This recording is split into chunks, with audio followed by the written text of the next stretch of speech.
Halo Budum, selamat datang di Kabrowsing dan selamat tahun baru 2024. Kita mulai 2024 ini dengan video updatean dari Kabrowsing. Dan yang mungkin teman-teman lihat nanti adalah beberapa video farewell, ada beberapa clue juga yang masih belum terselesaikan dan udah ada beberapa announcementnya, serta adanya revisi nih.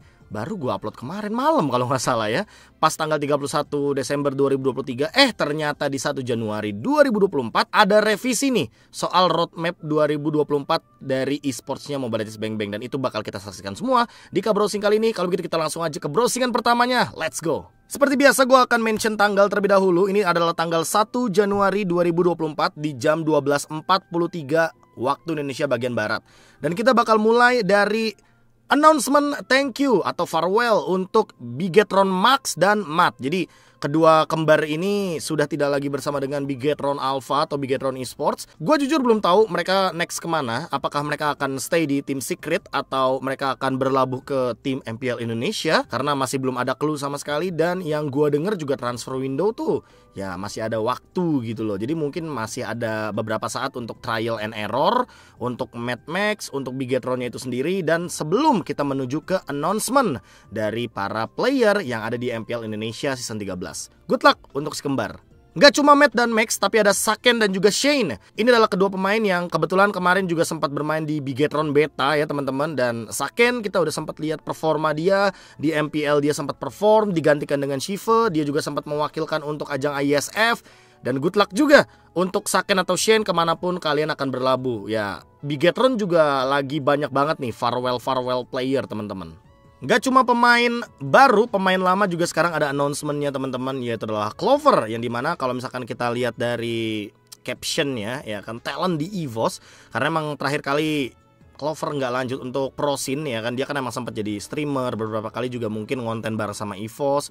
Tapi ya untuk sekarang berarti Clover udah bukan menjadi bagian dari EVOS. Dan thank you juga buat Clover nih. Wah, gue nggak tahu kalau Clover bakal lanjut pro scene atau enggak, karena yang gue lihat juga dia kayaknya enjoy juga untuk streaming.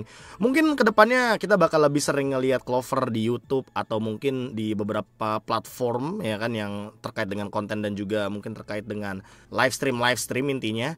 So ya good luck buat Clover ya. Apalagi Clover ini terbilang lumayan veteran loh. Dia aja pertama kali muncul itu kan season yang ketiga, waktu itu bersama dengan The Prime, satu tim sama Luminaire, hingga pada akhirnya dia ke Aura dan baru menuju ke EVOS gitu loh. Good luck buat Clover. Next ada berita farewell lagi dari EVOS. Dan ini bukan EVOS Legends, bukan EVOS Icon, melainkan EVOS Holy yang kemarin berlaga di Liga Esports Nasional. Jadi ada 7 pemain dari EVOS Holy yang berpisah.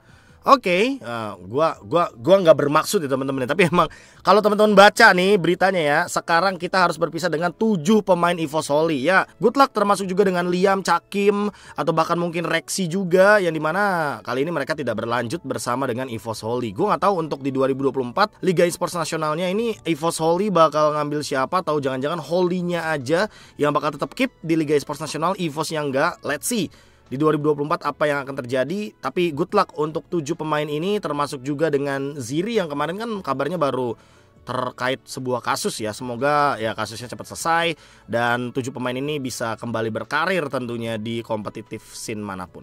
Selanjutnya ini juga 5 pemain utama dari EVOS. Yang gue bilang kenapa utama, karena kebetulan ada di MPL beberapa kali dan sempat ada yang turun ke MDL juga, kayak Hijume, terus ada Gamora juga, ada Cry. 3 mid laner loh dari EVOS. Ini EVOS Legends, EVOS Icon, semuanya di farewell.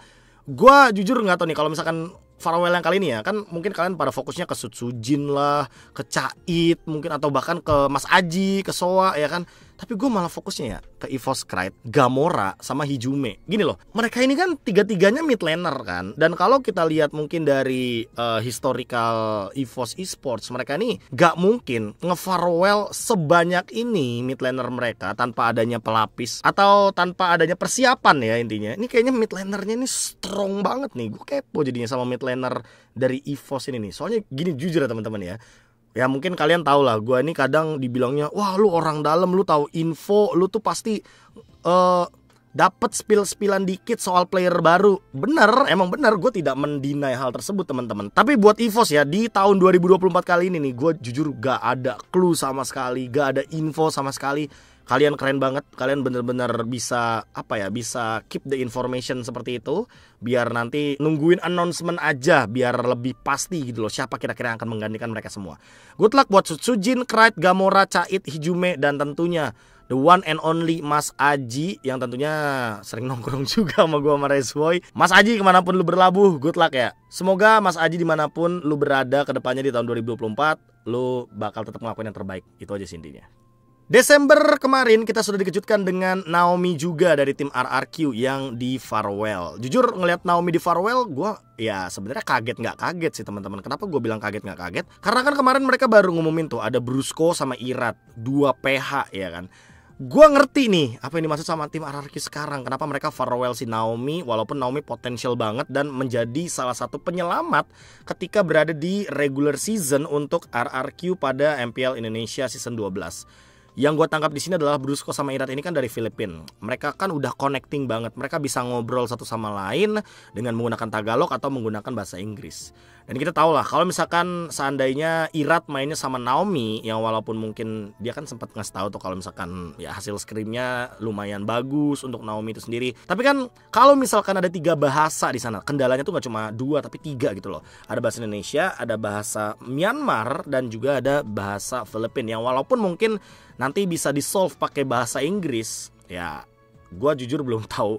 Dapurnya ini mungkin VL yang lebih tahu teman-teman. Ini mungkin ya VL dengan live stream membershipnya atau dengan obrolan di Discordnya yang mungkin bakal lebih deep ya kan. Tapi jujur kalau misalkan ditanya Naomi worth it atau enggak untuk di farewell, ya so far worth it. Karena kebukti tim RRQ aja nge-farewell gitu loh. Berarti Brusco dan Irat ini emang bener-bener connectionnya nyambung banget. Dan kita udah sempat bahas ini loh soal Brusco loh. Walaupun faktanya adalah Brusco itu cuma 1 kali menang dari 6 kemenangan total Minana EVOS di season 12. Tapi setiap kali ada player yang keluar dari Minana EVOS ke tim yang baru, itu biasanya mereka bakal jauh lebih, dalam tanda kutip, lebih bersinar gitu loh ya. Contoh aja Rene J, gak usah jauh-jauh ya. Rene J kan Minana EVOS sebelumnya dan keluar dari Minana EVOS di Blacklist International. Dia bersama dengan Blacklist 3 besar di M5 World Championship. Tapi good luck buat Naomi. Gua rasa potensi Naomi sih masih bener-bener dicari banget dan masih bisa digunakan banget untuk di tim Myanmar. Yang bakal full senyum kayaknya Justin. Dan kayaknya MSC atau Mid Season Cup 2024 akan lebih menarik lagi kalau nanti Naomi tiba-tiba lolos ke MSC. RRQ-nya juga lolos ke MSC dan mereka saling ketemu. Wah, itu bakal jadi huge match banget harusnya buat Naomi. Sentimental ke RRQ, RRQ juga sentimental ke Naomi. Ngomong-ngomong, clue yang gue maksud dari awal video ini adalah clue yang diberikan sama Daddy Hood. Jadi Daddy Hood ini sempat ngasih clue kayak junglernya N, roamernya X, XP-nya S. Sumpah ya, ini pada ngiranya jungler N ini Nelson gitu loh. Padahal kalau misalkan gue pikir-pikir kayak gold laner N aja yang kabarnya awalnya kayak Nino atau segala macamnya, ya buktinya ternyata Nets gitu loh. Lihat, Nets yang sudah diumumkan juga oleh MLBB Esports Official dan MPL Malaysia. Jadi ini udah official teman-teman. Ini udah bukan hoax, udah bukan rumor, tapi ini udah beneran fix bahwa Nets, gold laner muda dari Onyx Philippines, bakal join ke Homeboys.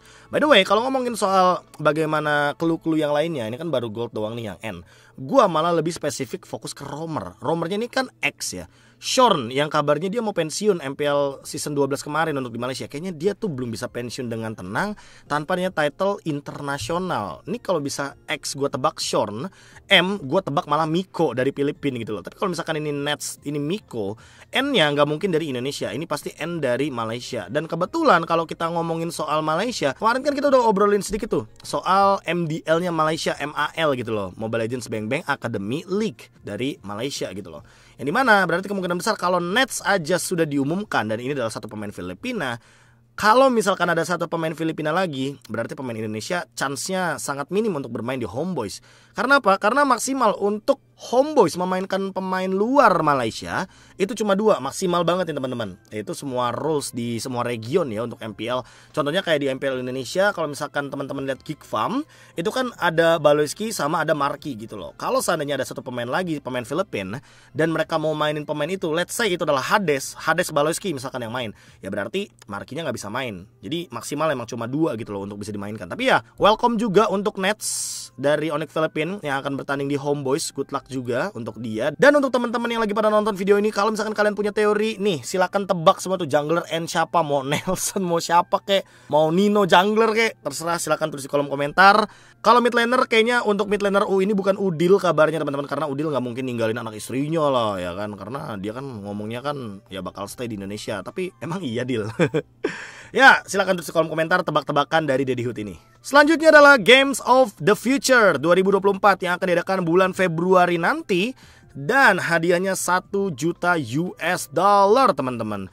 Yang dimana sudah ada 3 tim yang mengisi, yaitu adalah Rose Noire, ada tim Lilgan juga asal Mongolia yang menjadi pemenang dari Digital Game 9, Dusvolt yang menjadi pemenang dari Digital Game 10, dan gua dengar kabar dari Coach Adi yang udah sempat dikutip beberapa media kalau nanti tuh bakal banyak tim-tim M5 yang akan bertanding di sini.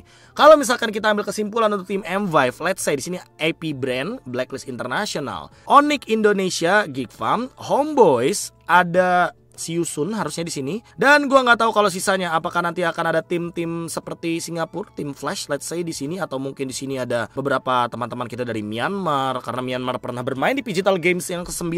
Terus mungkin di sini ada teman-teman kita dari Brazil, ada dari Liga Latam. Gua jujur masih belum tahu. Tapi kalau misalkan teman-teman nanti ada info, silakan DM ke IG gua atau mungkin tulis di kolom komentar update-nya apa aja sih untuk Games of the Future di 2024 ini.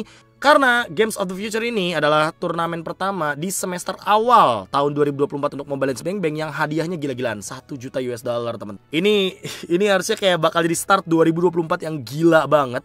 Bayangin, ini baru pembukaannya teman-teman. 2024 dibuka dengan 1 juta US dollar. Gua nggak tahu nanti kalau seandainya udah menuju ke bulan Juni, bulan Desember, sebesar apa hadiahnya? Apakah akan menyentuh 2 juta US dollar untuk pertama kalinya, atau 3 juta US dollar? Kayak 3 juta US dollar bakal meriah banget sih harusnya. Wow, 1 juta US dollar. Coba kita konvertasikan ya. 1 juta US dollar, total prize pool adalah 15 miliar. Wow, itu kalau misalkan beli slot MPL Indonesia season 4 ya, balik modal kalau menang. Bener Onyx ini.